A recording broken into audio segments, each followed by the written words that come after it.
Саламатсыздар ма? Менің есімім Маулен, Спанкулу заңгерлік компаниясының негізін қалаушысымын. Достар, осы видеоны до конца көрместен бұрын, осы видеоға лайк басып, өздеріңіздің достарыңызға жіберіп, поделицияны басып сөйтіп алыңыздар. Өйткені бұл видеоның пайдасы сіздерге де, сіздің туыстарыңызға, достарыңызға бәріне пайдалы болады.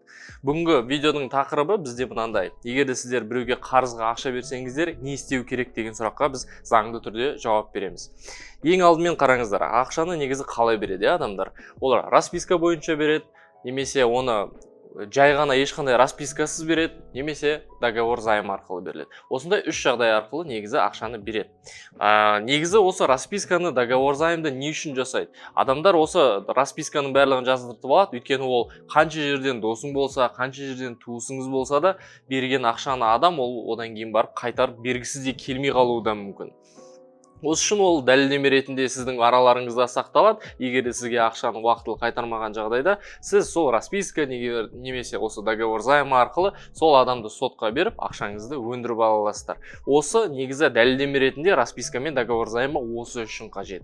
Ал егер де мынандай жағдайлар болып қалуы мүмкін, егер де сізде осы расписка немесе договор займы болмаған жағдайда не істеуге болады деген сияқты. Ондай кезде егер де сіздерде хотя бы WhatsApp-та бір перепискалар сақталған болатын болса, ондай кезде сол WhatsApp-тағы перепискаларыңыз барлығын нотариалды түрде оларды заверять етіп, содан кейін барып сотқа беріп, соны дәлелдеме ретінде қолдануға да болады. Достар, енді қазіргі кезде сұрақ туындайды, осы распискаға не жазамыз деген сияқты. Өйткені менің практикамда көптеген заттар маған кездесті, распискаға неше түрлі заттарды жазады. Кейбір адамдар болады, даже аты жөнін жазады, басқа ешқандай ақпарат жазбайды. Мен осындай ақша алдым, қайтарып беремін дейді, болды, басқа ештеңе жазбайды.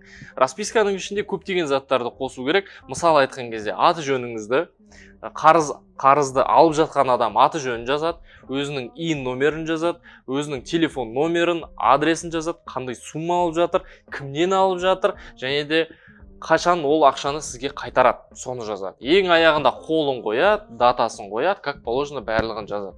Сондай кезде ғана расписка негізі толық ақпарат жиналады. Өйткені расписканың ішінде ақпараттар жиналмаса, ондай кезде ол ақпараттарды өздеріңіз сосын барып жүгіріп жүріп жинайсыздар. Оның телефон номерін біреуден сұрайсыздар, оның адресін білмесеңіздер, адресін анадан біреуден сұрап, сөйтіп жүріп қаласыздар. Сол үшін расписканы жазғанда дұрыстап жазыңыздар. Сіздерге бір мысал келтіріп кетейін. Осы маған бір жыл бұрын Анна деген кісі хабарласқан болатын. Ол кісіде 6 миллион теңге бір кісіге қарыз берген болатын расписка бойынша.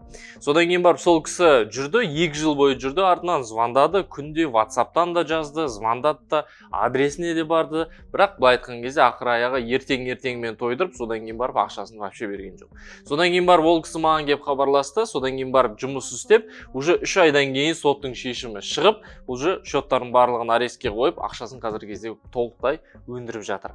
Егер де достар, сіздерде осындай проблемаларыңыз бар болатын болса, осы ақшаңызды бердіңіз, содан кейін барып олар сізге қайтармай жатыр, өзі еще қайтармаған үшін еще ақша ренжиді өздері, сондай да жағдайлар болады. Егер де тура осындай жағдай сізде бар болатын болса, ондай кезде сіздердің проблемаларыңызды мен шеше аламын.